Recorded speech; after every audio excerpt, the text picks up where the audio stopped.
Bismillahirrahmanirrahim. Assalamualaikum warahmatullahi wabarakatuh. Innal Wabarakatuh. hamdalillah nahmaduhu wa nasta'inu wa nastaghfiruh wa na'udzu billahi min shururi anfusina wa min sayyiati a'malina. May yahdihillahu fahuwal muhtadi wa may yudlil falan tajida lahu waliyyan mursyida. Asyhadu an la ilaha illallah wahdahu la syarika lahu wa asyhadu anna Muhammadan abduhu wa rasuluhu alladzi la nabiyya wa la rasula ba'dah. Allahumma salli wa sallim wa karim wa barik ala asrafil anbiya'i wal mursalin syafi'ina wa maulana wa qudwatina wa imamina Muhammad wa ala alihi wa sahbihi wa man ittaba'ahum bi ihsanin ila yaumiddin amma ba'du. Alhamdulillah ala nikmatillah. Mari kita sama-sama memanjatkan puja-puji dan syukur-syukur atas semua nikmat yang telah Allah limpahkan untuk kita semua. Nikmat yang alhamdulillah hingga saat ini Allah masih memelihara iman dan Islam kita. Allah masih berikan kita sisa usia untuk terus beramal soleh. Dan tentu kesehatan menjadi salah satu yang kita syukuri. Karena dengan sehat mudah-mudahan kita makin maksimal untuk beribadah kepada Allah Subhanahu wa Ta'ala. Salat dan salam tentu senantiasa kita aturkan kepada Nabi kita baginda Rasulullah alaihi salatu wassalam, juga untuk keluarga beliau dan para sahabatnya dan para pengikutnya hingga akhir zaman. Mudah-mudahan kita termasuk yang terus istiqamah untuk menghidupkan sunnah-sunnah dari baginda Rasulullah alaihi salatu wassalam hingga kita layak untuk mendapatkan syafaat dari beliau. Amin ya Allah ya Rabbal alamin. Jamaah yang dimuliakan Allah, alhamdulillah kita kembali berjumpa dalam kajian Asmaul Husna yang alhamdulillah selalu dibimbing oleh guru kita Ustaz Dodi Al-Jambari Habibullah Ta'ala, yang terus mudah-mudahan dengan terus kita berbagi nasihat dan ilmu di setiap pagi dan wabil khusus di hari Rabu di kajian Asmaul Husna ini kita makin eh, mengokohkan iman dan ketawakan kita kepada Allah Subhanahu wa Ta'ala, karena tentu dengan memahami Asmaul Husna yang paling penting adalah bagaimana rahasia pengamalan dari semua pengetahuan yang kita miliki. Dan alhamdulillah di pagi ini kita masih membahas tentang bahwa Allah Al-Mu'izz dan Al-Mudhil, ya, sebagaimana undangan kajian yang di-share oleh admin.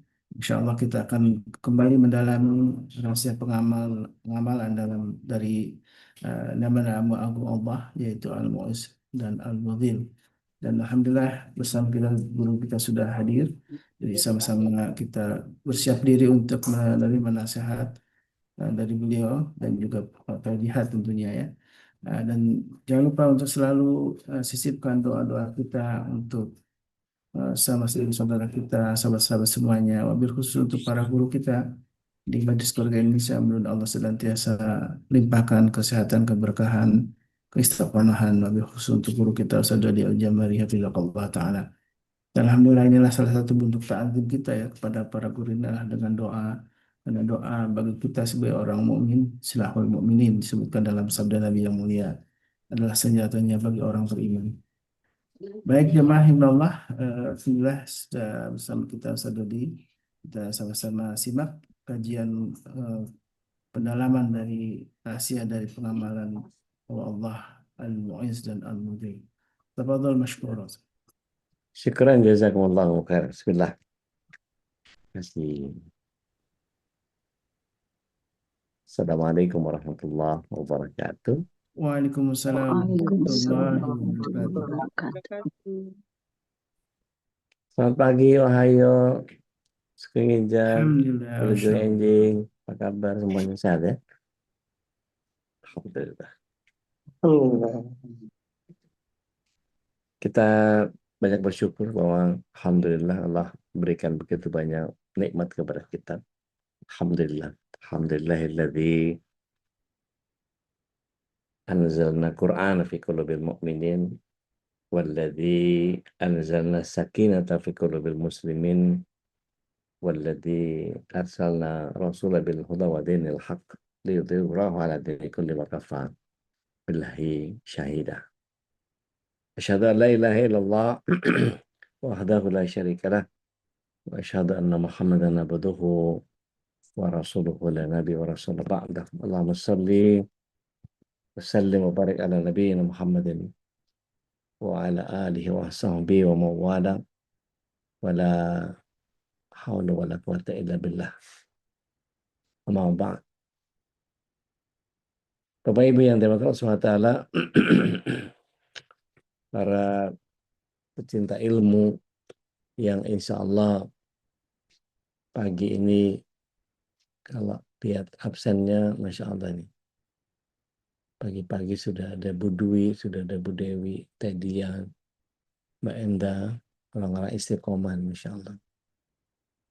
Yuria, Mbak Ita, Budi Darmi, of course, Mama Kanza, Mbak Susi di Bekasi, salam kenal. Mbak Dewi Ratih, karena dia cepat sembuh teh. Mbak Yuprin, salam buat Pak Budi. Teh Yola, apa ada Bu Trisnani, Bu Jumba, Mbak Novi, Bu Ivon, Ina, Mbak Ugil, Bu Rima, Bu Nunu, ini Yanti, Bu Nelva, Assalamualaikum, salam. Ibu Budiarti, Mbak Meli di Mamulang, Oli, Mbak Reni, Bu Ima, Bu Sri Banas, apa kabar? Udah lama nggak ketemu. Tenun Aus ini siapa nggak tahu saya. Ada Mbak Nana, keren. Alhamdulillah udah baik. Mohon maaf baru bergabung kembali karena Ahlan, selama ini ahlan, membantu orang-orang yang membutuhkan tenaga saya. Maaf ya udah. ahlan, ahlan. Masya Allah. Senang ketemu sama Bu Sri Banas lagi. Alhamdulillah. Daeng Ida, Bu Ida Aska, Teh Popi, Yuniarti, ada Uni Fauzana. Ahlan. Baik. Pagi ini saya dikelilingi para wanita penuh cinta. Assalamualaikum Ustaz. Waalaikumsalam warahmatullahi wabarakatuh. Siapa itu yang bunyi itu? Saya tenun alus Indonesia, namanya Adi Surya, temannya Mbak Nita. Masya Allah. Yang Bali Dari bukan? Bali, iya Ustaz. Allahu Akbar. Salam kenal. Alhamdulillah. Ya, salam kenal. Terima kasih Ustaz. Assalamualaikum. Alhamdulillah. Senang sekali. Waalaikumsalam. Ketemu. Mas Adi ya. Ya, Baik. Baru mau ngomong ini semua para wanita penuh cinta. Nggak tahunya banyak laki-laki juga. Jadi nggak enak saya. Baik. Kita bahas Al-Mu'iz wal-Mudhil. Allah yang memuliakan, Allah yang menghinakan. Saya baca judul aja ya Allah. Langsung labil. Ala kulli hal gini, kita haturkan salam dulu. Salawat kepada Rasul Sallallahu Alaihi Wasallam, berikut para keluarga, sahabat, dan para pecinta risalah dan syariat beliau hingga akhir zaman. Mudah-mudahan kita yang hadir pada kesempatan pagi hari ini bisa menjadi bagian dari golongan orang-orang yang mendapatkan syafaat beliau kelak di akhirat. Adalah seorang Ibnu Ajibah Al-Husaini. Beliau menyatakan, ketika ingin memuliakan hambanya, Allah itu akan mendekatkan orang ini ke halamannya dan menguatkan dia untuk bermunajat kepadanya. Lalu ketika hendak menistakan hambanya, Allah akan menjauhkan dia dari kehadirannya dan selalu mengaitkan dia dengan hawa nafsu. Akibatnya dia tidak lagi dikelilingi penjagaan dan tidak akan disentuh pertolongan. Waliyadzubillah. Mudah-mudahan kita adalah orang-orang yang senantiasa mendapat muiznya, jangan sampai berurusan sama mudilnya. Tapi nggak mungkin lah. Pasti Allah SWT menghadirkan muiznya berikut mudilnya. Karena emang ini sifat-sifat Allah yang berpasangan. Kata al-mu'iz, ini punya akar kata yang sama dengan sifat Allah yang lain, yaitu al-aziz. Ini keduanya berasal dari kata azza yang memiliki makna menjadi mulia atau menjadi kuat. Dan al-aziz ini bermakna yang maha mulia, yang menyandang kemuliaan. Nabi Yusuf pernah jadi al-aziz juga, Ustaz. Tunggu dulu, itu gelar. Jadi kalau penamaan diberikan kepada manusia, maka dia sekedar mendapatkan kemuliaan yang sifatnya terbatas. Tetapi ketika Allah SWT menggunakan kata yang sama, maka di situ kita harus meletakkan kemahaannya. Jadi pada konteks mu'izz ini bermakna memuliakan atau menganugerahkan kemuliaan yang memang dimiliki oleh Allah SWT, terserah kepada siapa saja yang Allah kehendaki. Lawannya adalah al-mudhil, yang berarti menghinakan atau menimpakan kehinaan kepada siapa saja yang dikehendaki. Ketika Al-Aziz ini kalau kita lihat sebagai sifat zati, sifat zatiyah yang melekat pada zat Allahnya, Al-Mu'iz dan Al-Mudhil ini dua sifat yang sifatnya fi'liyah, jadi tindakan. Kemuliaan bisa diberikan oleh Allah SWT dalam beragam bentuk, begitu pula kehinaan. Bisa jadi Allah Ta'ala memuliakan seseorang dengan menganugerahkan iman dan hidayah. Sebaliknya kemudian Allah hinakan seseorang dengan kekafiran. Bisa juga Allah memuliakan seseorang dengan memberi pertolongan, sebaiknya dihinakan juga seseorang mendapatkan kesusahan. Tapi begini, jangan suuzon dulu sama Allah. Karena ketika Allah Subhanahu wa taala menghendaki sesuatu kepada kita, pastikan bahwa itu ada kebaikan setelahnya. Jadi kalau Allah yang menghadirkan, pasti ada hikmah yang terbaik. Nah,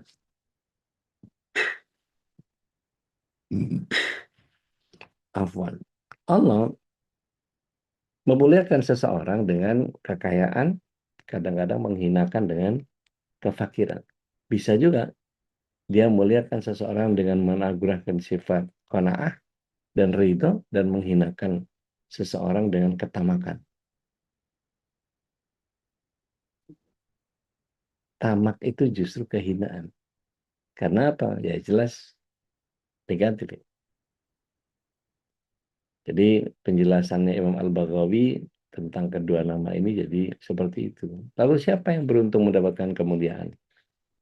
Siapa pula yang ditimpa kehinaan? Kita buka surah Al-Munafikun, surat 63, ayat yang ke-8.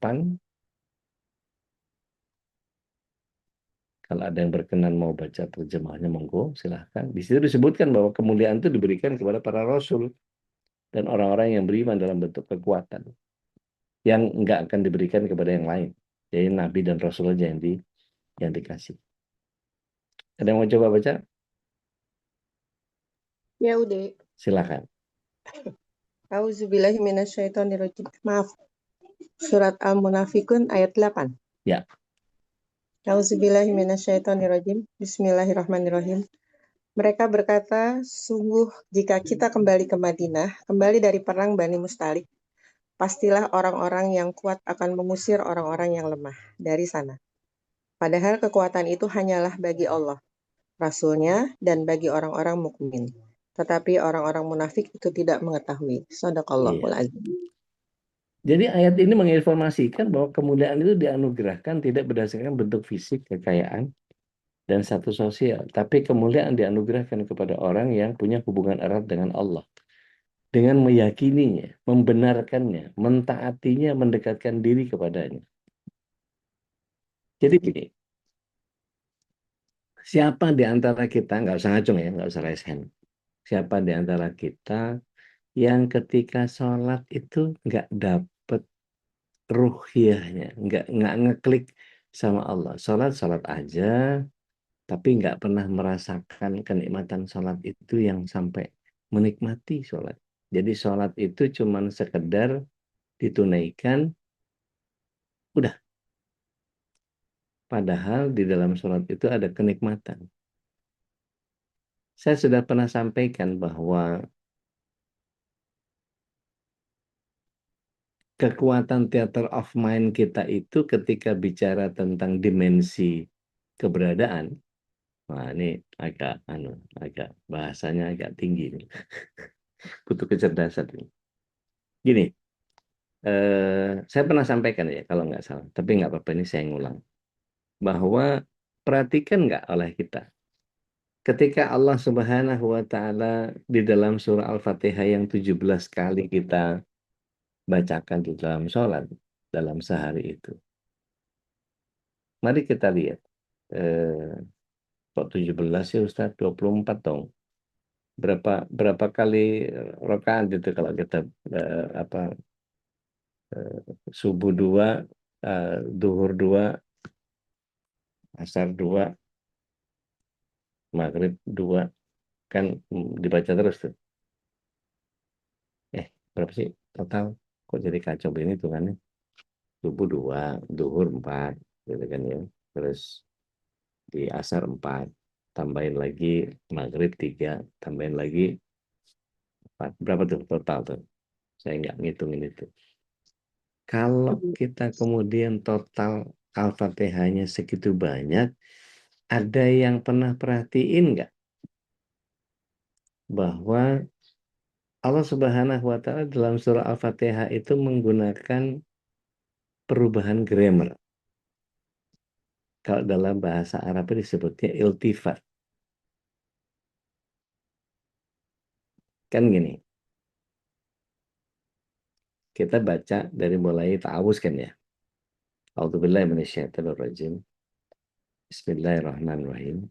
Alhamdulillahirabbil alamin, arrahmanirrahim, maliki yaumiddin. Oke, ada 5 lafaz nih. Itu seperti halnya Syekh Zamar Qasim menyatakan bahwa kita ini sedang membuka 5 gerbang Allah yang sebetulnya kita sedang berada jauh di keberadaan Allah. Oke, karena bicara tentang dia Allah yang ada di arsy. Tetapi perhatikan Bapak Ibu yang dirahmati Allah SWT, gaya bahasa yang digunakan Allah di dalam sastra Arab Subroh yang ada di dalam surah Al-Fatihah ini, ayat berikutnya apa? Iyaka. Iyaka itu domirnya domir mukhatab. Domir mukhatab itu kalau saya belajar bahasa Arab, itu adep-adepan. Yang tadinya bicara tentang Allah yang nun jauh di sana, ada di arsy. A'udzubillahi minasyaitonirrajim. Bismillahirrahmanirrahim. Alhamdulillahirabbil rahmanirrahim. Maliki yaumiddin. Terus tiba-tiba Iyaka na'budu, hanya kepadamu lah ya Allah kami beribadah, dan hanya kepadamu lah kami mohon pertolongan. Habis itu minta petunjuk sama Allah. Ini ibarat kita datang ke satu istana gitu ya. Pintu pertama, pintu gerbang yang paling depan yang ada halamannya panjang. Oke. Masuk ke dalam, ada gerbang kedua dijagain sama tentara. Oke. Dibuka lagi karena pas kita masuk itu ada password yang ketiga, kita masuk lagi gerbang gedungnya. Begitu masuk masih ketemu dengan gerbang galerinya. Begitu masuk di ujung itu sudah ada pintu terakhir, pintu yang kelima. Begitu kebuka itu kita adep-adepan sama Allah, tapi bukan dalam bentuk wujud. Saya malah mengimajinasikan pola bahasa ini ke dalam sebuah bagian yang wow. Subuh 2 kali kita ngomong begitu, duhur kita 4 kali ngomong begitu, asar begitu juga 4, maghrib 3 kali, isya 4 kali kita ngomong begitu. Iyakah anak butuh. Yang tadinya bicara tentang Allah yang non jauh di sana, bersirob. Iyakah, kalau mukhatab itu domirnya domir engkau, kedekatan yang sangat luar biasa. Maka di sini kita bisa melihat bahwa Allah Subhanahu wa Ta'ala sudah memberikan kesempatan kepada kita untuk terus berinteraksi dengan Allah Tabaraka wa Ta'ala. Bapak Ibu yang dirahmati Allah Subhanahu wa Ta'ala, calon penghuni surga semuanya.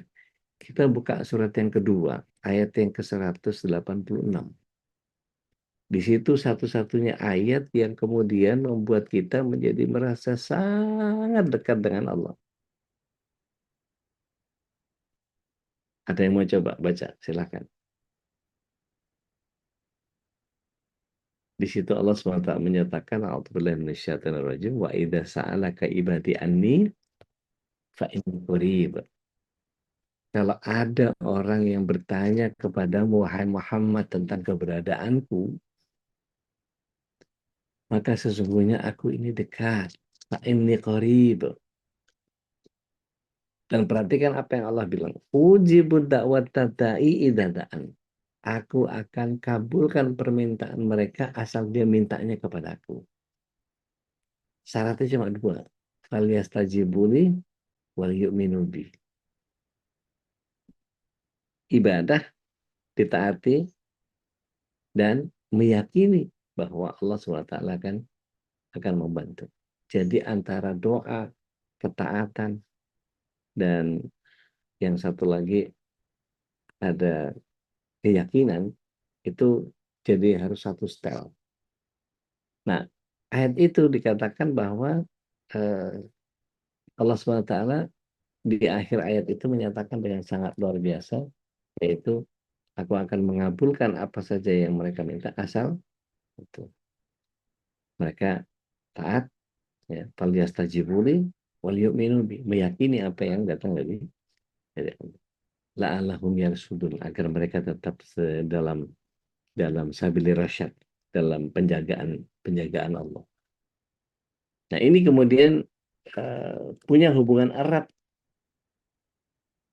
dengan Allah, dengan meyakini. Dan Ibnu Athaillah dalam Al-Hikam menuliskan, jika engkau menghendaki kemuliaan, sekali-kali jangan meraihnya melalui kemuliaan yang tidak kekal.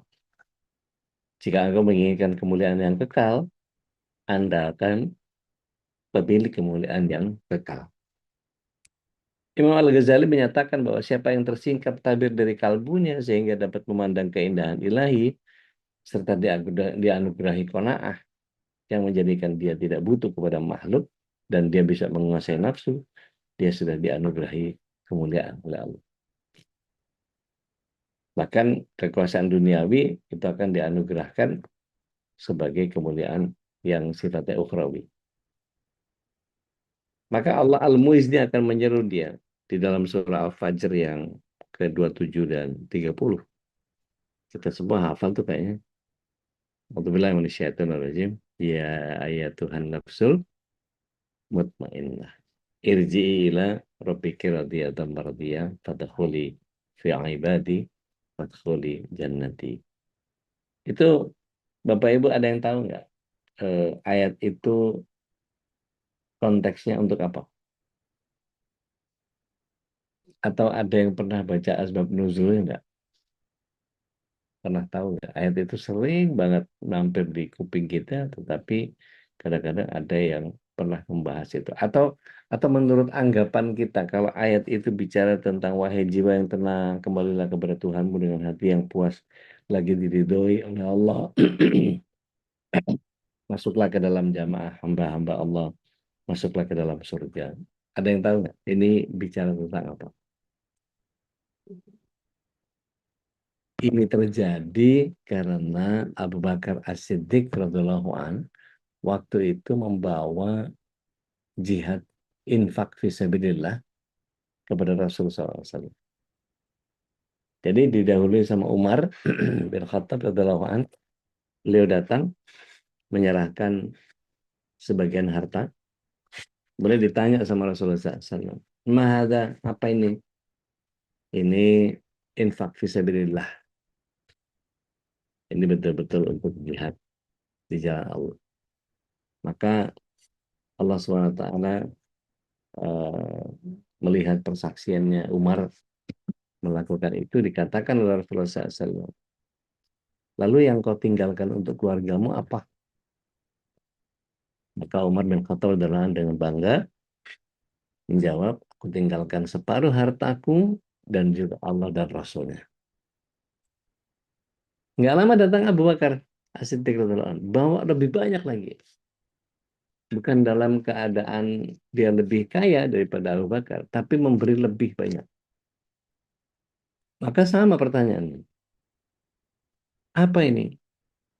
Infak fisabilillah. Karena Abu Bakar diketahui oleh Rasulullah SAW, beliau hampir menyerahkan seluruh hartanya. Rasulullah SAW tanya, lalu apa yang kau sisakan untuk keluargamu? Karena semuanya itu. Maka Abu Bakar As-Siddiq radhiyallahu anhu menyatakan, aku tinggalkan untuk mereka Allah dan Rasulnya. Masya Allah. Maka ayat itu turun. Ya ayat Tuhan nafsu mutmainnah. Irji'i ila rabbiki radiyatan mardiyah. Fadkhuli fi ibadi. Fadkhuli jannati. Kita kira-kira sudah sehebat apa di dalam infak fisabilillah. Sering pagi-pagi itu ada apa scanan QR sedekah subuh yang ada di sebelah. Ada yang pakai HP, ada yang pakai itu. Tinggal minta aja sama Lianti. Gitu. Maka kalau kita lihat sebaliknya, kehinaan itu justru Allah akan timpakan kepada siapa saja yang mencoba untuk memutuskan hubungan dengan Allah, mengingkari atau mendustakan. Ada puluhan ayat dari Al-Quran yang menjelaskan bahwa kehinaan itu disandang oleh mereka yang memutuskan hubungan dengan Allah. Salah satunya adalah orang-orang Yahudi yang gemar berbuat kedurhakaan. Kita lihat surat yang ketiga, ayat yang ke-112. Dikatakan oleh Allah, A'udzubillahi minasyaitonir rajim, mereka diliputi kehinaan di mana saja mereka berada, kecuali jika mereka berpegang kepada tali agama Allah dan tali perjanjian dengan manusia, dan mereka kembali mendapatkan kemurkaan dari Allah, dan mereka diliputi kerendahan. Yang demikian itu karena mereka kafir kepada ayat Allah dan membunuh para nabi tanpa alasan yang benar. Yang demikian itu disebabkan karena mereka durhaka dan melampaui batas. Bapak Ibu yang terhormat SWT, Imam Al-Ghazali menjelaskan bahwa yang mengulurkan pandangannya kepada makhluk sehingga merasa butuh kepada mereka, butuh validasi. Dia akan diliputi jiwanya oleh ambisi ketamakan sehingga tidak puas dengan perolehannya setelah usaha maksimal. Dia akan menyandang pakaian kehinaan. Ya Allah. Maka bagaimana meneladani Al-Mu'iz dan Al-Mudhil ini? Allah Ta'ala Maha Kuasa untuk memuliakan dan menghinakan siapapun. Akan tetapi kekuasaan Allah ini senantiasa disertai dengan keadilan dan kasih sayangnya. Dalam arti Allah SWT tidak tidak sewenang-wenang dalam menghinakan seseorang, dan tidak begitu saja memuliakan seseorang tanpa sebab dan alasan yang jelas. Jadi Allah sudah punya sunatullahnya, punya mekanismenya, punya sarana-sarana tertentu yang akan menentukan hina atau mulianya seorang hamba. Seseorang akan jadi hina ketika dia melanggar mekanisme ini dan melawan sunatullah. Sebaliknya akan jadi mulia apabila ketika dia mampu menyelaraskan dengan mekanisme yang sudah ditetapkan. Contohnya misalnya gini. Allah memuliakan orang-orang berilmu dan mengamalkan ilmunya. Untuk meraih kedudukan ini kita nggak bisa berpangku tangan menunggu turunnya rahmat Allah. Kita harus mau berproses dan mengikuti mekanisme tertentu yang udah Allah tetapkan untuk mendapatkan kemuliaan sebagai orang alim. Yaitu apa? Dengan sungguh-sungguh belajar, cari ilmu, dan mau bersusah-susah mendatangi guru, cari buku, menghimpun segala informasi positif demi menambah kualitas cakrawala berpikir kita, untuk kemudian kita bisa amalkan sesuai dengan kapasitas diri kita. Maka dengan semakin banyak beramal dan belajar, akan semakin tinggi pula kualitas ilmu dan kearifan kita. Semakin sulit tantangan yang dihadapi, makin besar derajat kemuliaan yang akan kita dapatkan. Kita lihat bagaimana Allah memuliakan Imam Bukhari sebagai pakar dan pengumpul hadis ternama. Beliau meninggal beberapa abad yang lalu, tapi namanya lewat karya-karyanya dan kegigihan mempelajari dan mengumpulkan ratusan ribu hadis, dikisahkan untuk bisa mendapatkan satu hadis sahih saja beliau harus menempuh perjalanan ribuan kilometer mengarungi gersangnya padang pasir. Ke Syam, ke Mesir, ke Baghdad, ke Kufah, ke Jazirah Arab, menjadi tempat-tempat favorit yang pernah dikunjungi sama beliau. Dan Allah memuliakan dengan orang-orang yang mau bangun malam untuk mengagungkan namanya melalui Qiyamul Lail.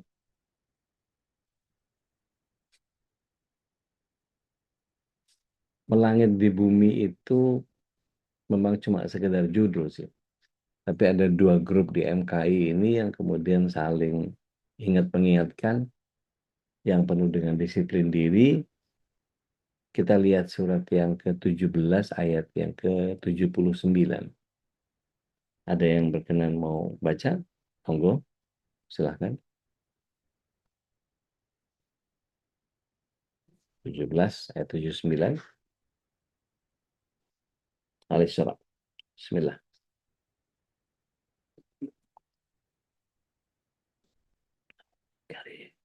Ustaz, Enggak, silahkan teh. a'udzubillahiminasyaitonirrajim. Dan pada sebagian malam, lakukanlah sholat tahajud sebagai suatu ibadah tambahan bagimu. Mudah-mudahan Tuhanmu mengangkatmu ke tempat yang terpuji.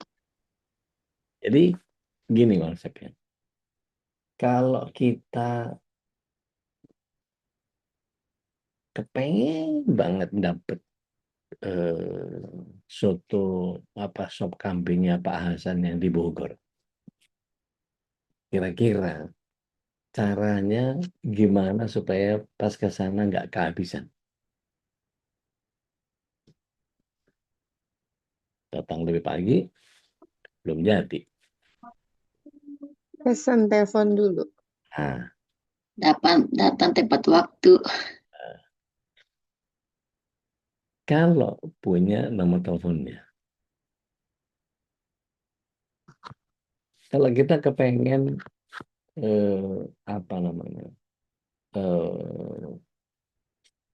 nggak mau kehabisan bubur ayam yang paling enak, suka keliling di tempat kita, karena pagi-pagi kita ada keluarga yang datang, ada 8 orang di rumah misalnya nginep gitu. Terus kita kepengen nunjukin ke keluarga kita bahwa ada buburnya Pak Yanto di sini enak, tapi kadang-kadang suka habis.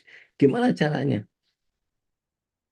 Kan dia bikin pasti malam itu, samperin ke rumahnya, bawa rantang kalau perlu, bawa baskom, bikinin 8 porsi take away, samperin rumahnya. Samperin rumahnya itu adalah mendahului sebelum yang lain heboh, sebelum yang lain ribut. Maka datang kepada Allah dengan melangit di bumi itu adalah bagian satu mekanisme yang kemudian nggak semua orang bisa ngerjain.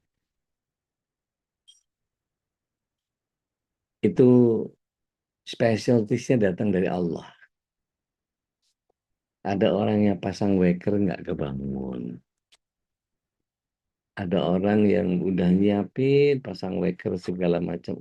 Urusannya malam itu tidurnya agak telat.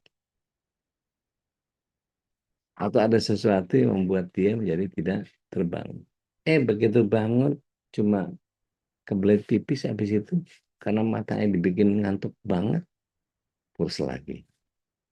Apa yang menyebabkan?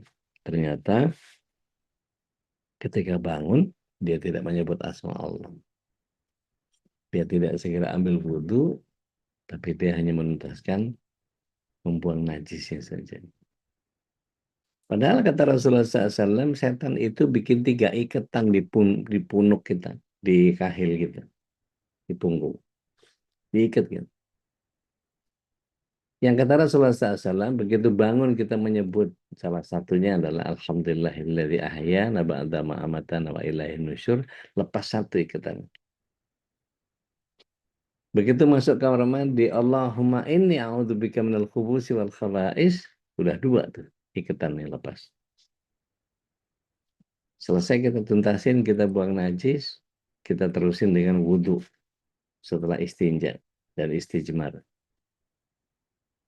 Begitu wudhu kita bilang Bismillah. kita sudah sebut nama Allah 3 kali, maka ikatan setan itu lepas, kata Rasulullah SAW.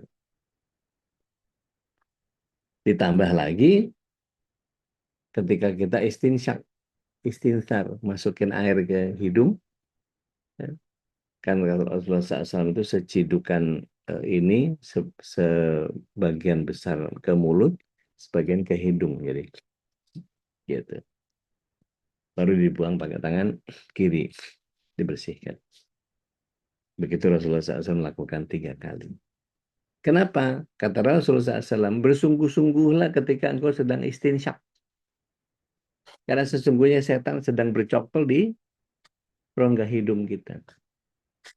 Sebagian kita dulu awal-awal belajar wudhu yang benar, sakit tuh Ustaz. Iya, itu setan yang bikin sakit.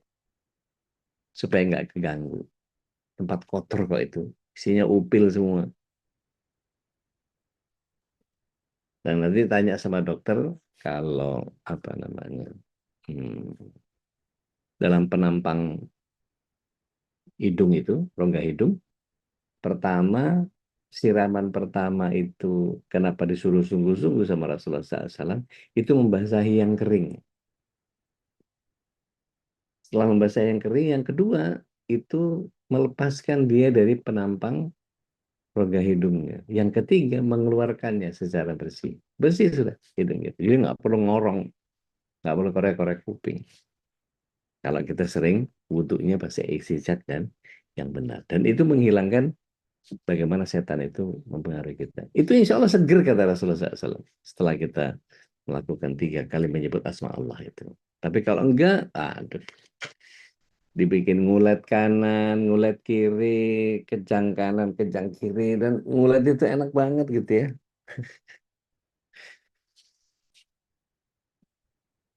Nah itu yang kemudian membuat kita menjadi, kayaknya baru niat aja nih setelah tahajud ini. Ya mulai ini. Padahal sebetulnya nggak usah ngebayangin, waduh 11 rakaat ya. Nggak perlu. Kita mulai dari yang sederhana-sederhana saja. 2 rakaat plus 1 witir, nggak apa-apa. Bahkan Rasulullah SAW itu memberikan satu minimum requirement. Jangan pernah kalian tinggalkan sholat malam kalian meskipun hanya dengan 1 rakaat. Cuma 1 rakaat witir doang Ustaz? Iya. Abu Hurairah melakukan itu, disuruh sama Rasulullah SAW. Suruh jagain witirnya.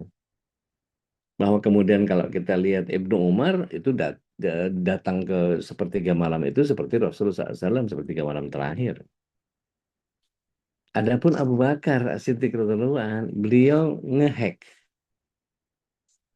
Ngehacknya gimana? Begitu pada Isya, beliau langsung sholat malam tanpa tahajud, karena beliau sering kali tahajudnya nggak bangun. Tapi kalau beliau bangun tahajud, beliau nggak witir lagi karena sudah witir di. Jadi ibarat kayak tarawih tiap malam gitu. Abu Bakar tuh. Jadi nggak ada cerita nggak pernah tahajud. Dan dari Qiyamul Lail ba'da Isya itu boleh. Kan sepertiga malam pertama. Gitu. Bahwa kalau kita mau niru Rasulullah SAW seperti Ibnu Umar, Abdullah bin Umar melakukannya ya sepertiga malam terakhir gitu kan ya. Nah, artinya gini Bapak Ibu. Allah akan membutuhkan alasan yang kuat untuk memuliakan dan menghinakan seorang hamba. Dan Allah Ta'ala ini suci dari perbuatan sewenang-wenang dan tidak adil. Dia akan memuliakan seseorang apabila bersangkutan ini sungguh-sungguh dia untuk mendapatkannya. Maka Allah juga akan menghinakan seseorang apabila yang bersangkutan bersungguh-sungguh juga untuk mendapatkannya. Jadi untuk menentukan status mulia dan hinanya seseorang ini perlu ada keterlibatan manusia di dalamnya. Nggak bisa rasanya. Ada satu rumusan yang diungkap para ulama yang saleh tentang bagaimana meraih kemuliaan, yaitu dengan mengutamakan kehendaknya Allah daripada kehendaknya diri. Lebih ingin dipandang Allah daripada dipandang makhluk. Ingin lebih membahagiakan Allah daripada membahagiakan makhluk. Sebaliknya, kehinaan akan kita dapatkan apabila kita lebih mengutamakan kehendak diri daripada kehendak Allah. lebih ingin dipandang makhluk daripada dipandang Allah, dan ingin membahagiakan makhluk daripada membahagiakan Allah. Maka rumusan ini kita bisa jadikan sebagai tanya kepada diri sendiri. Apakah ini sesuai kehendak Allah atau tidak? Apakah Allah senang atau enggak apa yang aku lakukan ini? Nah, jawaban atas pertanyaan ini akan menentukan mulia atau hinanya kita di hadapan Allah. Kalau dikasih petunjuk sama Allah kita mulia, kalau diumbar sama Allah SWT kita dihinakan. Waliyadzubillah. Nah, ini yang kita bisa mulai dari konteks memuliakan orang tua. Jadi kalau kemuliaan ada pada ketaatan kepada Allah, kehinaan hanya pada ada penentangan dan maksiat kepada Allah, kita akan mulia kalau kita berusaha memuliakan apa yang Allah muliakan. Tapi sebaliknya kita akan dihinakan apabila kita menghinakan apa yang telah Allah muliakan. Dan di antara apa yang Allah muliakan di atas manusia ini adalah kedua orang tua kita, ayah ibu kita, kakek nenek kita, paman atau bibi kita. Dan orang yang telah mengurus dan membesarkan kita. Nggak akan pernah datang kemuliaan pada kita dari Allah Al-Mu'izz apabila kita menyia-nyiakan durhaka kepada mereka. Sampai kapanpun Allah nggak akan ridho kepada anak yang tidak baik pada orang tuanya. Bukankah keridhaan Allah ada pada keridhaan orang tua? Maka orang tuanya gerbang rahmat. Cintai orang tua, maka Allah akan mencintaimu. Maka salah satu cara yang paling cepat untuk diangkat derajat, dimuliakan, dimudahkan segala urusan, intinya dicintai oleh Allah Al-Mu'izz Al-Mudhil, maka bersungguh-sungguh dalam melakukan birrul walidain. Maksudnya Allah yang telah menjadikan amalan memuliakan orang tua sebagai amalan yang amat dicintai. Dan demi Allah, siapapun yang selalu berusaha untuk memuliakan kedua orang tuanya pasti akan diangkat derajatnya ke tempat paling tinggi di dunia maupun di akhirat. Kita buka surah 31 ayat yang ke-14. Ada yang mau coba baca? Udah. Enggak, Mariani. Surat Luqman Ya, ayat 14. 14, mangga.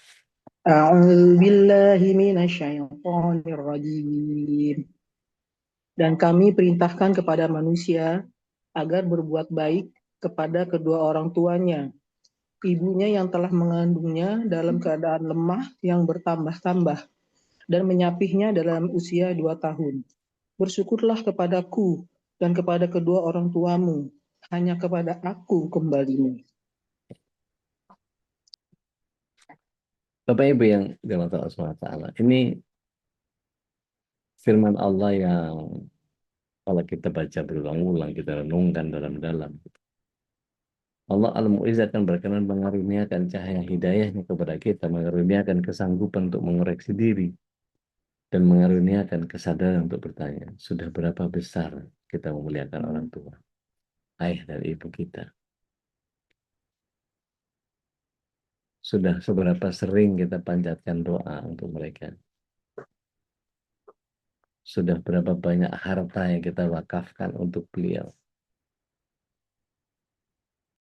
Ada berapa banyak kebaikan yang kita atasnamakan kepada beliau?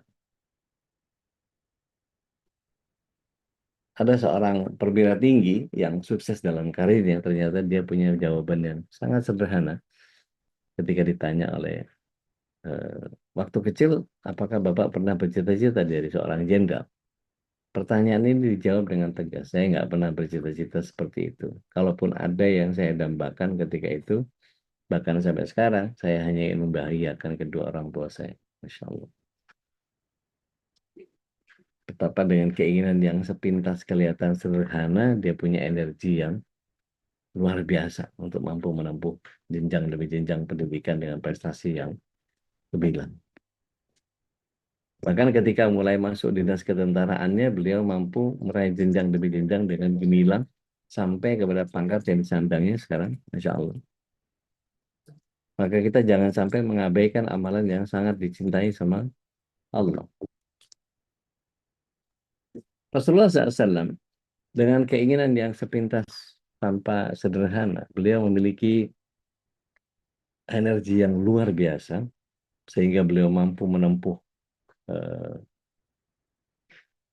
jenjang yang luar biasa.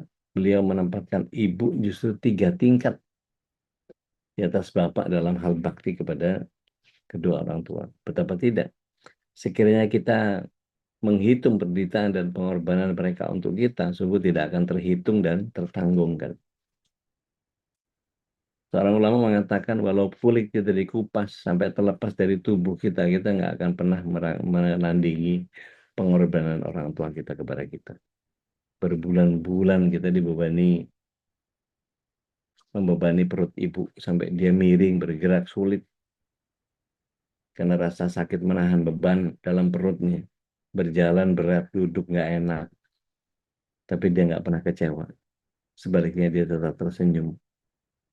Begitupun melahirkan, ibu kita benar-benar dalam keadaan hidup dan mati, darahnya berhamburan, keringat bercucuran, sakitnya, Masya Allah, namun tetap ikhlas.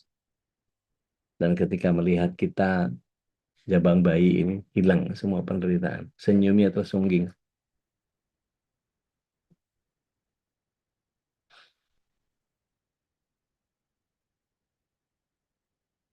Tubuhnya lunglai ketika melihat melahirkan kita, mendengar tangisan kita yang kelak banyak menyusahkan. Ketika kita masih bayi, kepalanya kita pipisin, badannya penuh kita kotori, tidur kita bangunkan nggak pernah nyenyak, kita suruh dia nyuci popok hampir setiap waktu. Waktu sekolah kita harus peras keringat, orang tua kita banting tulang, bahkan mau bertebal muka, ngutang sana sini. Semua dilakukan agar anak-anaknya supaya bisa sekolah, bisa layak hidupnya, bisa berpakaian seragam yang pantas. Dan rutinitas ini bertahun-tahun berlangsung, mulai dari SD, SMP, SMA, sampai kuliah. Bahkan setelah menikah pun masih saja kita menyusahkan, membebani mereka dengan aneka asal. Benar-benar nggak tahu malu kita ini. Menengadahkan tangan kepada orang tua. Sekian lama.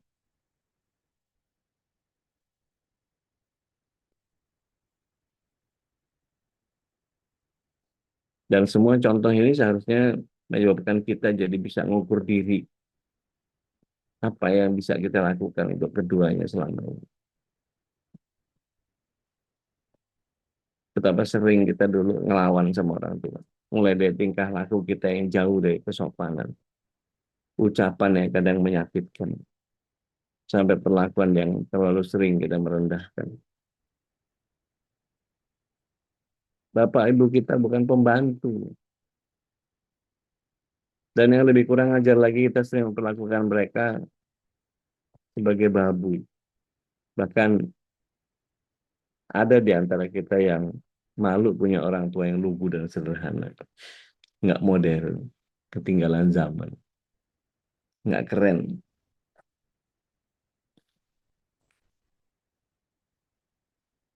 Untuk kita terlahir di dunia tidak untuk berlaku rendah seperti itu. Allah dan Rasulnya tidak akan pernah ridho melihat perlakuan kita sebut. Dari sini kita mestinya berusaha untuk menjaga hubungan baik dengan mereka. Karena disitulah ada pintu surga yang terbuka. Ridho orang tua adalah ridho Allah. Betapapun ada 1-2 perlakuan orang tua kita yang kurang berkenan di hati. Tapi ingatlah bahwa darah dagingnya mengalir dan melekat dari diri kita. Makanan yang sehari-hari kita makan itu buah dari tetesan keringatnya.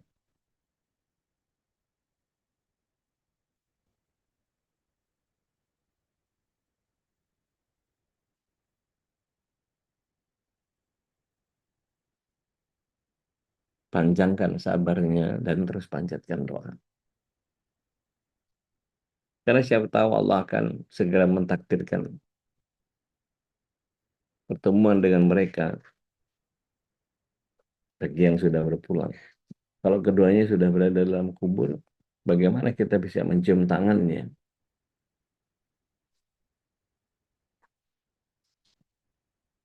Kita nggak bisa mempersembahkan bakti apapun kalau mereka sudah terbujur kaku. Kita dibesarkan oleh orang tua kita ketika kita sakit, ketika kita panas. Orang tua kita nggak peduli sama tubuhnya sendiri. Badannya lelah, badannya capek, tapi dia lebih milih ngurus kita. Berusaha untuk menjaga agar kita tetap hidup.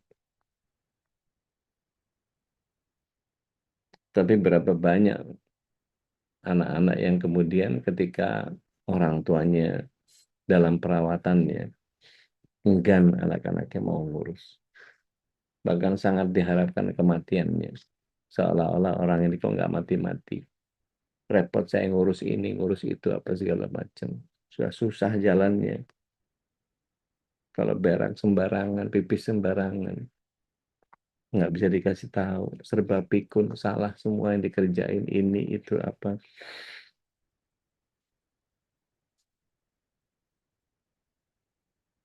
Maka jika ingin mendapatkan kemuliaan dari Allah, setidaknya kita menyadari bahwa ada keinginan untuk memuliakan kedua orang tua kita. Entah bagaimana caranya. Bahwa berikutnya kita bisa menjadi manusia yang bermanfaat banyak orang. Kan Rasulullah SAW menyatakan bahwa mengukur sejauh mana keikhlasan atau derajat kemuliaan akhlak kita itu, maka ukurlah sebanyak mana kita bisa memberikan manfaat buat banyak orang.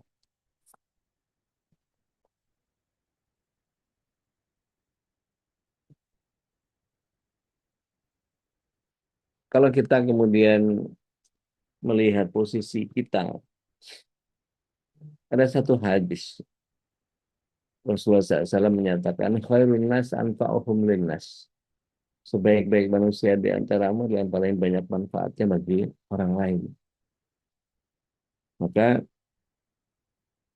seolah-olah hadis ini menyatakan bahwa kalau ingin mengukur sejauh mana derajat kemuliaan akhlak kita, maka ukurlah sejauh mana nilai manfaat yang ada di diri kita. Kita ini manusia wajib ada, manusia sunnah, manusia mubah, manusia makruh atau manusia haram. Apa manusia wajib, Ustaz? Manusia wajib itu ditandai kalau keberadaannya sangat dirindukan, sangat bermanfaat. Perilakunya membuat hati orang sekitarnya tercuri. Tanda-tanda yang tampak dari seorang manusia wajib itu diantaranya dia pemalu, jarang mengaku orang lain sehingga orang lain akan merasa aman, tidak akan ganggu dia.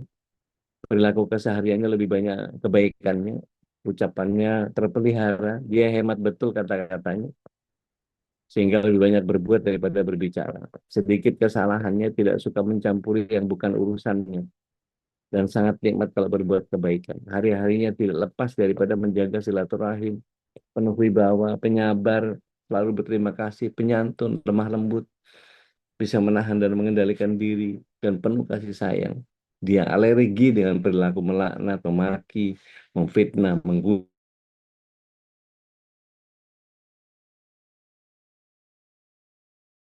menyerah, ramah tamah, mencintai karena Allah, membenci karena Allah, dan marahnya pun karena Allah. Masya Allah, hidupnya indah.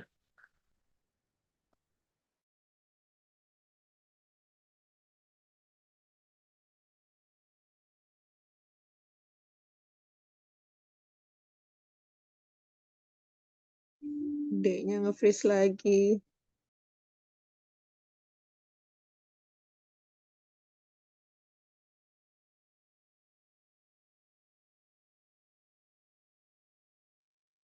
Afwan, ini tanda kalau saya udah kebanyakan ngomong ini ya. Ya udah, bawangnya kebanyakan.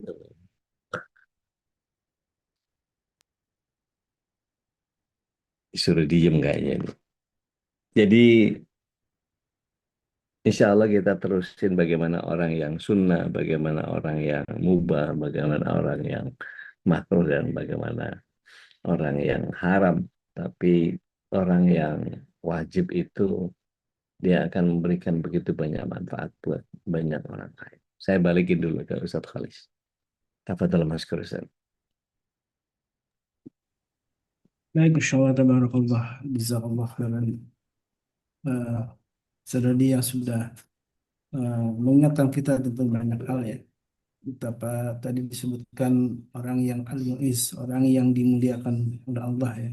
Ketika Allah memuliakan seseorang ini bukan ukurannya manusia saja, ternyata ya. Ukurannya adalah Allah Subhanahu wa taala. Bahkan ketika Allah memanggil tadi jiwa yang tenang an-nafsul mutmainnah itu betapa bahagianya seperti Abu Bakar Siddiq saja. Ketika Rasulullah pernah membacakan ayat ini dan Abu Bakar mendengarkan betapa indah ayat ini, kemudian Rasulullah bersabda, ini adalah ayat yang akan dibacakan kepada engkau ketika engkau meninggal. Insya Allah ya, luar biasa Abu Bakar Siddiq ini memang sahabat Nabi yang termulia ya. Karena orang yang paling dekat dengan Rasulullah SAW. Baik, ini sudah ada waktunya kita untuk berbagi rahmat ya. Silakan yang ingin sharing atau bertanya, ini sudah ada yang resen. Bu Anita silakan.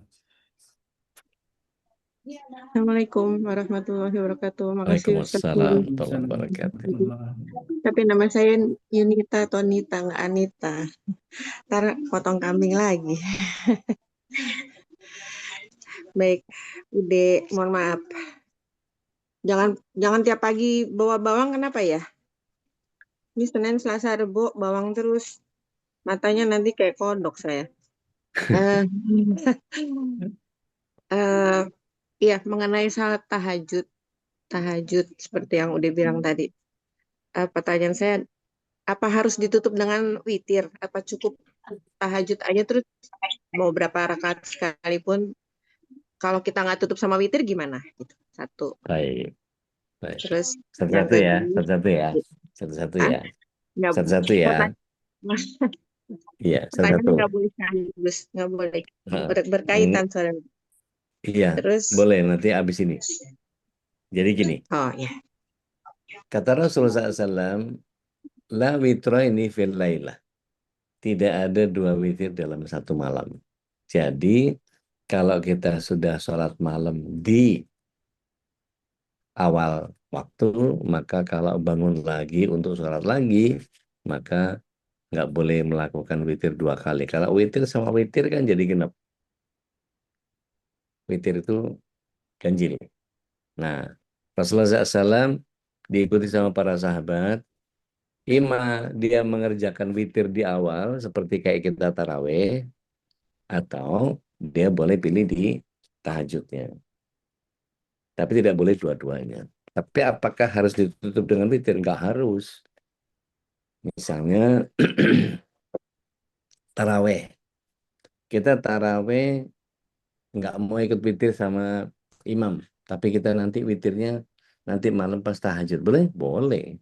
Tapi hanya boleh satu witir. Apakah dia harus ditutup dengan witir? Nggak harus. Oke, pertanyaan kedua. Monggo. Ya, terima kasih udah. Terus bagaimana kita melakukan sholat sunat, hajat, istikharah, terus selain kita sholat tahajud, apakah dia diniatkan satu-satu? Misalkan saya melakukan itu di waktu bersamaan di tahajud di tengah malam. Saya mau melakukan ada sholat hajat, ada istikharah, terus ada tahajud. Apakah cukup dengan niat satu aja Allah sudah tahu, atau harus setiap saya awal mula itu saya niatkan ini saya mau sholat tahajud, ini saya mau sholat istikharah, ini saya mau sholat hajat, begitu udah. Baik. Bismillah. Assalamualaikum ala Rasulillah.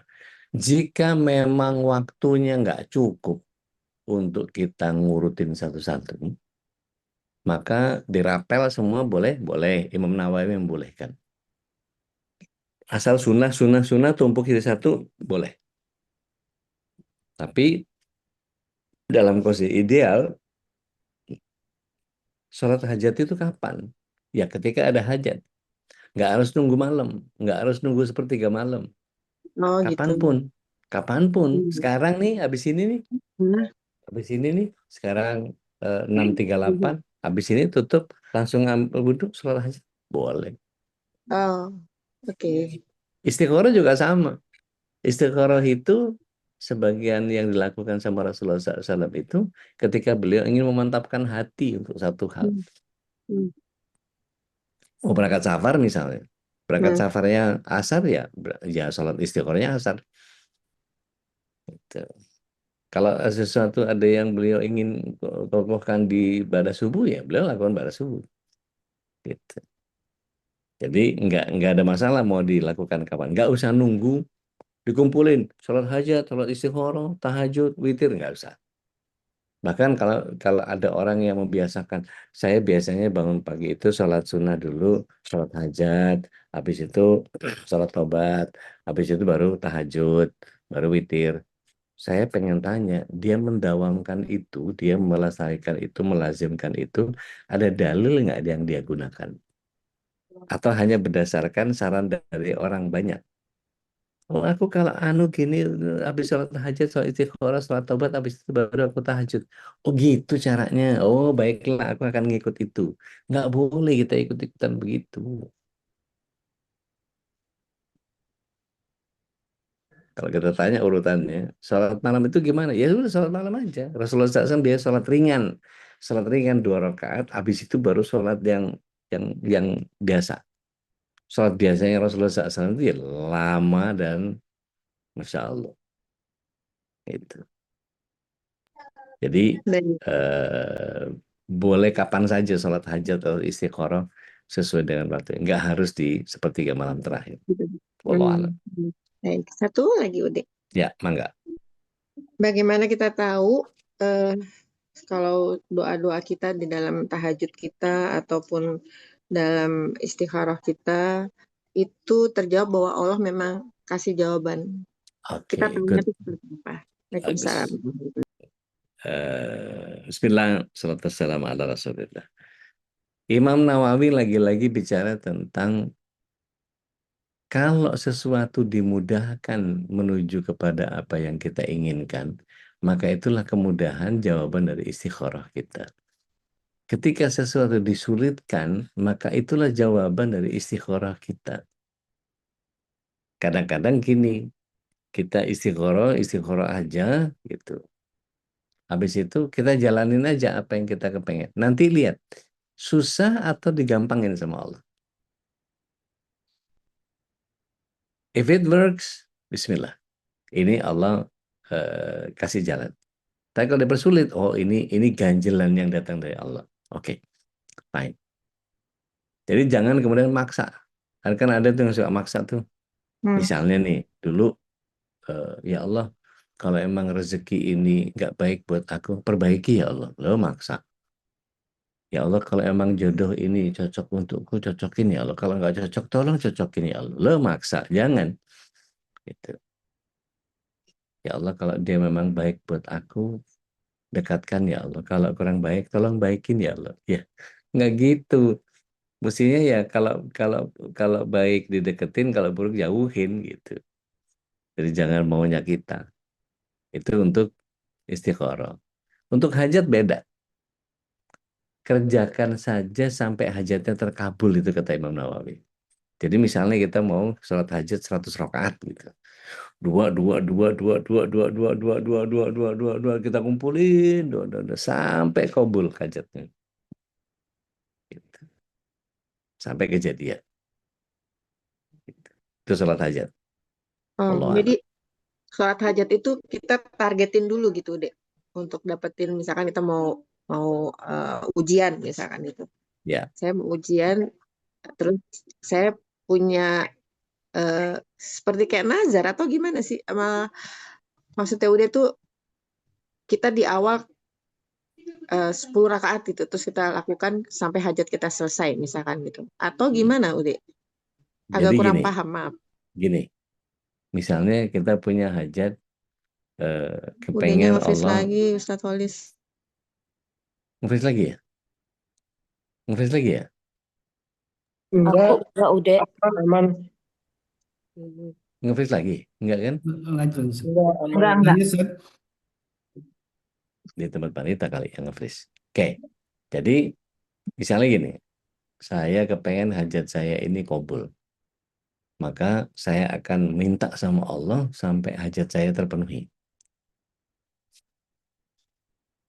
Itu yang hajat ya. Gitu. Jadi nggak akan berhenti kecuali hajatnya dikasih. Beda sama nazar. Kalau nazar itu ibadahnya orang kikir. Menunggu hasil. Jika berhasil saya ibadah, kalau nggak berhasil saya nggak ibadah. Itu bedanya orang kikir, nggak boleh. Oh Sebaiknya nggak begitu. kalau nazar. Ya, kalau Oh nazar begitu. gitu. Iya, kalau Oh, nazar itu kan kayak sama kayak ngasih hadiah sama anak. Kalau kamu ranking, tak beliin sepeda. Kalau ranking, Hmm. kalau nggak ranking, Hmm. ya enggak. Gitu. Kalau mau ngasih hadiah, Hmm. hadiah aja, nggak usah nunggu ranking gitu. Iya. Lanjut Bu Oli ya, Mbak Oli. Oke, Ali silakan Li. Assalamualaikum. Waalaikumsalam. Waalaikumsalam. Wabarakatuh. Asatid saya baru ketemu satu kata yang kayak ngeh banget di saya itu namanya mujahadah gitu kan Ustadz. Ya, Jadi oke. katanya walaupun kamu tuh ngerasa ini ibadah nggak terlalu khusyuk, nggak terlalu nikmat, tapi tetap kita jalanin gitu. Nah, Ya, saya tuh bertanya kan kadang saya takutnya tuh nanti tuh menjadi ekstrim gitu Ustadz. Jadi kayak mm-mm. misal sholat tahajud nih. Sebenarnya tuh Ya, saya mau naik level dari sekedar mengerjakan aja menjadi kayak lebih mindful, terus lebih ya. terasa gitu. Tapi Hmm. misalnya kadang nggak kerasa di rakaat kedua tuh saya bilang, ya udah deh tambah lagi 2 barangkali nanti ini. Terus kayak sebenarnya sih bisa 6, tapi emang udah nggak ada kerasa lagi. Terus kayak misalnya ya udah saya tambah lagi deh gitu barangkali ini. Nah, itu di mana ya Ustadz tahap nggak boleh nanti kamu kayak memaksakan diri gitu malah jadi nggak nikmat malah jadi kayak kamu tuh maksa gitu ibadah terus kayak kalau misalnya saya analogikan gitu kayak berarti kita tuh eh, misalnya bertemu dengan Allah tapi kayak ya udah deh walaupun nggak mau banget gitu nauzubillah min dzalik itu gimana ya udah biar balancing mujahadah dengan setingkat lebih apa ya khusyuk terus lebih berasa gitu mohon bimbingannya Ustaz. Baik. Bismillah. Assalamualaikum ala Rasulillah. Jahid, jihad, mujahadah itu awalnya dari struggle. Jadi effortnya apa? Ada inner spiritual struggle, striving to live a moral life. Jadi resist wrongdoing Oke. and become closer to God. Hmm. Gitu. Tapi juga muncul sosial atau communal effortnya, working to promote justice, help others, atau improve society gitu. Hmm. Dalam hal yang spesifik, armed struggle. Hmm. In some circumstances itu kan classical Islamic teaching itu kadang-kadang discuss military jihad gitu ya. Hmm. Tapi typical under specific religious dan legal condition. Artinya ini kadang-kadang sering apa ya misunderstood di public discussion. Soalnya beberapa ekstremis juga melakukan justify violence gitu kan jadinya. Hmm. Tapi maksudnya gini, kalau mujahadah itu kita mau jadikan sebagai sebuah kesungguhan, Hmm. ini mengerahkan kemampuan secara maksimal itu kalau bisa ambil selevel lebih tinggi, why not? Hmm. Kan gini, dalam mengamalkan sesuatu, kita mau sekedar menjalankan atau menjalankan dengan mindful. Jadi kan sudah satu stages dia advance gitu kan. Hmm. Contoh gini, sedekah kita mau ngumpet-ngumpet aja sedekah. Si ibu itu sakit. Tiba-tiba kita masukin ke amplop, mindik-mindik di rumahnya malam-malam, jangan sampai kelihatan orang, kita selipin di bawah pintunya, sentil. Terus masuk itu amplop. Terus jadi kebaikan nggak? Jadi Oke. Bisa dinaikin nggak levelnya? nggak tahu. Ajakin orang lain. Si ibu Oh. itu tuh lagi butuh bantuan, mau nggak? Mm-mm. Sehingga secara amount dia lebih valuable. Mhm. Oke, kumpulin tuh banyak, set set set set set set, nggak diselipin, tapi diketok rumahnya, tok tok tok, Hmm. assalamualaikum, ada doa, Iya. waalaikumsalam, ada doa lagi. Ibu, mudah-mudahan ini bisa membantu. Aduh, terima kasih, bla bla bla, apa segala macam, banyak doa. Mhm. Nambah nggak kebaikannya? Iya, nambah. Oke, bisa dinaikin nggak levelnya? Bisa. Oke, naikin lagi. Bisa naikin nggak? Naikin lagi, naikin lagi, naikin lagi, naikin lagi. Ingat nggak gerakan Duha Nasional yang dibikin sama Ustaz Yusuf Mansur? Enggak. Jadi gini, dulu tuh beliau bikin inisiasi begini. Kasusnya kayak tadi, mendingan mana kita sedekah diam-diam, nyelipin di bawah pintu, dia Ya. cuma dapat sedikit, dan berdoa juga sih, atau kita ngumpulin orang, nih kayak di Kemayoran lagi ada kebakaran 304 kata Pak siapa tuh, ada kebakaran. Mm-mm. Oke, bisa nggak kita ngambil manfaat dari itu? Kita kumpulin di MKI, kita ambil sebagai inisiator, gitu. Oke, kita kumpulin, kita galang dana, kontakkan sama Bu Yanti untuk mengkhususkan sampai periode tanggal sekian, semua infak berapa persen yang kita khususkan ke Kemayoran misalnya.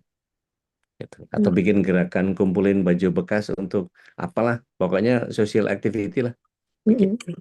Gitu. Habis itu digedein, digedein, digedein, esgrade lagi, esgrade lagi, esgrade lagi, esgrade lagi. Tahu kiprahnya Ustaz Ruli? Ayah bunda sekolah. Ya, beliau kemarin korban ada di mana? Tahu nggak? Perhatiin. Maluku. Maluku, di Pulau Sula. Kok mau beliau ke sana? Ngapain jauh-jauh? Hmm. Nyari manfaat. MKI dikabarin, ada yang mau bantu nggak? Penggalangan dananya lebih cepat. Akhirnya apa? Semen ketutup, buat ini, buat itu, kebutuhan apa segala macam, bikin musola di tempat kristenisasi apa segala macam, manfaat lebih gede. Seandainya beliau mau mau nggak ngambil manfaat dari banyak orang, bisa aja beliau selesaikan sendiri semuanya. Yang beliau kenal orang-orang yang beliau kenal punya dana yang nggak kehitung, gitu. Bisa aja. Tapi nggak, beliau buka. Supaya apa? Tadi nilai manfaatnya. Bahasa gampangnya gini deh, Li. Hmm. Kalau bisa ideal, ideal. Oh. Kalau nggak bisa ideal, maksimal. Kalau nggak bisa maksimal, optimal. Nggak bisa optimal, minimal. Udah paling parah itu. Hmm. Nah, kita mau main di mana? Kalau mujahadah kira-kira minimal atau optimal? Optimal. Enggak, ideal. Oh gitu. Ideal. Mau mujahadah kok. Oh iya betul. Kejebak. Orang biasanya main di minimal. Ya udah setidaknya lah gitu. Enggak, pentokin sampai ideal. Artinya gini, pernah dengar nggak ada istilah Allah SWT menyatakan bahwa Islam ini minhajul hayya, integrated system of life yang luar biasa. Tapi hebatnya Allah SWT menyerahkan kepada kita itu in every single of kita gitu, itu betul-betul gini. Fattakullaha mastata'tum. Itu kan ada dua ambang batas. Ambang optimistik, ada ambang pesimistik. Iya. Yang ambang optimistik, pokoknya apapun yang kita kerjakan, wah, Allahu Akbar, mujahadah, pentokin sampai habis. Lagi sakit, nggak ada sakit. Itu pincang-pincang, masih ingat beberapa sahabat Ansor yang saling seret untuk ikut perang, padahal kakinya udah buntung dua-duanya. Oh. Itu mujahadah. Tapi ada orang yang ngambil posisi paling bawah. Orang-orang Jawa filosofinya gini, ya udah, yang penting sak mati yo. Kita Ya, kita lakukan ini, Allah juga tahu kok kita. Allah Maha Pemaaf, Allah Maha Pengampun. Jadi seolah-olah nanti ada anggapan bahwa Allah itu kompromi dengan maksiat yang kita lakukan. Waduh, serem banget. Jangan gitulah. Tuh, gitu, Li. Ya. Pertanyaan kedua, Ustadz. Mangga. Boleh. Tadi kan yang memuliakan orang tua, apalagi ya, karena itu kayak jalan surganya kita gitu, kalau misalnya masih ada. Mm-mm. Kadang Mm-mm. saya itu orang tua saya kadang bingung gitu, Ustadz kan. Pegangan. Soalnya secara ekonomi tercukupi gitu. Apakah Oke. tetap harus saya muliakan atau lebih ke misalnya nenek saya yang lebih membutuhkan menurut saya, kemudian adik mama saya yang lebih membutuhkan. Itu yang pertama. Kemudian yang kedua, kan Allah juga menghinakan kita karena kita mengikuti hawa nafsu. Misalnya Ustadz, kayak saya lapar gitu, terus saya cari Shopee Food gitu kan, makanan yang saya suka. Apakah itu tuh part of mengikuti hawa nafsu gitu, atau boleh saja, atau itu ada idealnya? Kalau ada idealnya bagaimana? Hatur nuhun Ustaz, itu aja. Bismillah. Wassalatu wassalamu ala Rasulillah. Memuliakan orang tua itu is not about material. Treatment itu juga bagian. Doa, services, atau preparing something for him atau for her, gitu. Atau setidaknya kita kalau nggak bisa ngebantuin, minimal nggak ganggu lah. Gitu. Makanya saya gedeg banget kalau ada anak umur 18 tahun celana dalamnya masih dicuciin sama orang tuanya. Pengen gue gampar aja.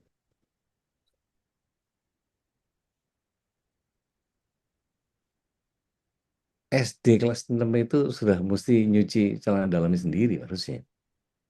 Dan 18 tahun itu harus sudah keluar dari rumah untuk laki-laki. Saya. Gitu. Makanya saya kalau lihat ada yang cuma geletakan doang, rebahan doang. Saya ini S1, saya tuh nggak pantas buat ngojek. Astagfirullahaladzim. Apa sih ini orang? Yang penting halal aja kenapa sih?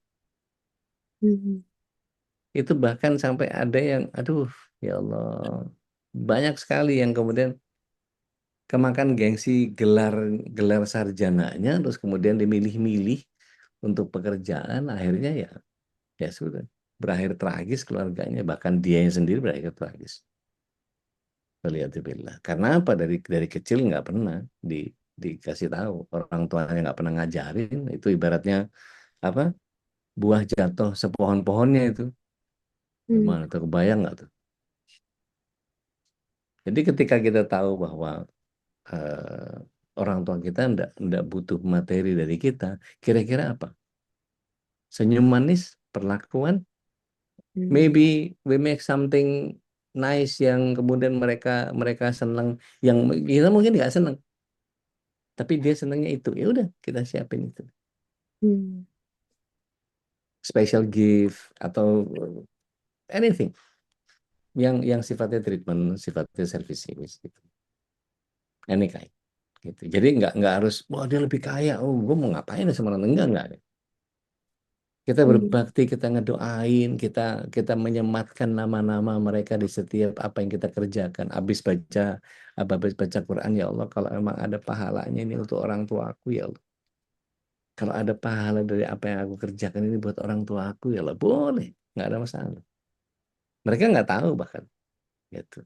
Tapi nanti lihat bagaimana keberkahan yang Allah limpahkan kepada mereka. Oke, yang kedua soal nafsu. Kita milih makan ini itu apa segala macam. Boleh, silahkan aja. Yang dimaksud mengikuti hawa nafsu itu ketika menjauh dari rahmat Allah. Ikutin hawa nafsu. Kalau cuma sekedar memenuhi keinginan, self healing atau self reward apa sih, monggo silahkan, nggak ada masalah. Tapi ingat-ingat bahwa jangan pernah belanja lebih banyak daripada sedekahnya. Karena rizki itu ada 3 kan bagiannya kan ya. Yang dibeliin Shopee Food jadi kotoran, besok ke Sepiteng itu. Yang dibelanjain jadi warisan. Yang disedekahin jadi kekekalan. Hmm. Gitu, Li. Wallahu alam. Betul, Ustaz. Assalamualaikum. Aman. Salam. Tedian mangga terakhir. Ya, Assalamualaikum warahmatullahi wabarakatuh. Waalaikumsalam warahmatullahi Bude, wabarakatuh. Ya. mengenai kemuliaan, aku kan suka itikaf tuh di daerah Jakarta Selatan lah, ada masjid. Babi juga suka isi kajian di situ. Itu tuh pengurus masjidnya itu, istri-istrinya itu tuh suka nyuruh marbotnya gitu untuk ngasih naruh tempat gitu buat dia nanti itu. Jadi kadang dia datang Ngetekin tempat. ngetekin tempat. Nah, terus ada sebelah aku tuh waktu itu seorang dokter. Dia juga punya punya anak berkebutuhan khusus yang ikut itikaf. Aku suka sini aja Mbak, di sini sebelah aku gitu. Nah, itu dia dokter itu bilang sebetulnya ngetekin kayak gitu tuh nggak boleh loh, itu haram gitu. Apakah itu benar? Udah gitu aja. Baik, bismillah, wassalamualaikum ala rasulillah. Jadi gini, mengambil hak seseorang itu memang tidak diperkenankan. Tapi maksudnya gini, kalau dia sendiri yang kemudian datang lebih awal dan dia nunggu dari awal, maka dia berhak. Karena Rasulullah SAW menyatakan kalau ada orang di tempat duduk itu, kemudian dia berpindah untuk ngambil air minum, dia ngambil wudhu, balik lagi ke tempatnya, sementara sajadahnya, rekalnya, tumblernya, sajadahnya, tasbihnya masih ada di tempat yang sama, maka nggak boleh disingkirin. Dia miliknya orang yang sudah duluan datang. Tapi bukan dengan cara ngetekin kayak begitu. Adalah Rasul Shallallahu Alaihi Wasallam dan para khalifah Khulafaur Rasyidin yang 4 itu tidak pernah melakukan itu. Jadi kalau kemudian saat ini banyak sekali yang kemudian begitu ada tempat-tempat khusus yang ditunggu kenyamanannya, ngadep AC, view-nya bagus, apalah segala macam dan seterusnya. Kemudian ditekin hanya untuk khusus ini khusus VIP, ini khusus apalah segala macam dan seterusnya. Yang dikhususkan itu kalau kemudian ada di belakangnya imam. Biasanya disediakan 4 sajadah di belakang imam itu yang memang hafalannya kurang lebih setara atau setidaknya sama dengan para imam. Karena untuk badal, untuk menggantikan. Jadi ketika imamnya batal, wudhu, maka dia bisa dengan cepat menggantikan. Dan itu pun biasanya berdasarkan kesepakatan, nggak harus kayak gitu juga. Gitu. Tapi untuk ngetekin, kalau sampai dibilang haram, saya butuh dalil ya untuk mengatakan bahwa itu haram. Kalau jadi gini, dalam Islam itu setiap perintah dan setiap larangan pastikan ada dalil. Jadi tadian nggak usah segen untuk nanya, oh haram ya, boleh tahu nggak dalilnya? Nah, itu biasakan begitu tuh. Jadi kalau berpegang kepada dalil kita aman. Jadi pastikan ya, ini mesti diingat-ingat sama teman-teman semua nih.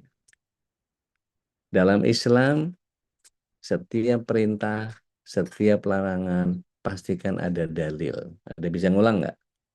Dalam Islam, setiap larangan, setiap perintah, pastikan ada dalil. Itu camkan, jadikan sebagai kaidah. Jadi urusan sama apapun, oh itu nggak boleh. Ada dalilnya nggak? Biasakan itu. Sehingga kita biasa kokoh berargumentasi. Islam itu nggak boleh nggak pakai data. Harus pakai data. Gitu. Wallahu alam. So, Ya, syukran Ude. afwan. Baik, Oh, insyaallah. udah jam 7, Ustaz. Anak mau ke Serpong ini. Alhamdulillah. Nanti ketemu Mbak Nita ini. Kangen-kangenan ngopi lagi kayaknya nih. Allah. Baik, siap dengan senang hati. Mana Babe yang janji, iya aku nungguin.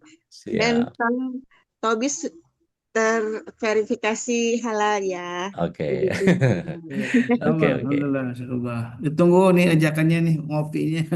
Monggo, ayo Ustaz Kholis. Monggo yang lain ada itu Dokter Farah, aku ingin kenal. Baik, alhamdulillah, syukurlah, jazakallah khairan Ustaz Adi. Insyaallah ya, kita selama sejam lebih ini disiramin dengan nasihat-nasihat, mudah-mudahan jadi wasilah kebaikan untuk kita semua dan juga untuk amal jariah bagi Ustaz Dodi.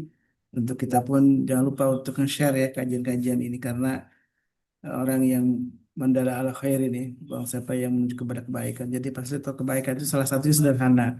Hanya nge-share rekaman ini, kemudian juga ngajak orang untuk hadir dalam kajian ilmu seperti ini. Itu pahalanya juga sudah berlipat ya. Nah, jadi mudah-mudahan ini terinspirasi untuk terus kalau kata Mbak Oli itu bermujahadah terus ya. Bermujahadah itu adalah yang ideal. Terus kita ngajak saudara kita, sahabat kita untuk juga terus ngaji seperti kita. Karena indahnya kita merasakan nasihat dari para guru kita menjadi pengalaman yang indah dan mestinya juga dirasakan oleh saudara-saudara kita, sahabat-sahabat kita yang lainnya gitu ya. Alhamdulillah kita istiqomah oleh Allah. Mudah-mudahan Allah terus istiqomahkan kita dan masih di bulan haram ya, Zulhijjah masih ya. Sebentar lagi kita akan masuk ke tahun baru Hijriah. Kita siapkan diri kita tentu masih di bulan haram untuk terus beramal kebajikan. Tadi sudah disentuh oleh Ustaz Dodi juga untuk mari kita semangat untuk bersedekah di pagi hari ya, karena memang sedekah yang salah satunya yang diutamakan dan Rasulullah dulu sudah menyampaikan tentang keutamaan bersedekah di pagi hari. Alhamdulillah kita tutup dengan doa kafatul majlis. Subhanakallahumma wa bihamdika asyhadu an la ilaha illa anta astaghfiruka wa atubu ilaik. Mohon maaf kalau ada khilafan dari kami. Alaikum minkum. Adana wa iyyakum. Assalamualaikum warahmatullahi wabarakatuh. Waalaikumsalam warahmatullahi wabarakatuh. Jazakumullah khair. Allahumma arhamna bil Qur'an waj'alhu lana imaman wa nuran wa hudan wa rahmah. Allahumma zakkirna minhu ma nasina وعلمنا منه ما جهلنا وارزقنا تلاوته آناء الليل وأطراف النهار واجعله لنا حجة يا رب العالمين.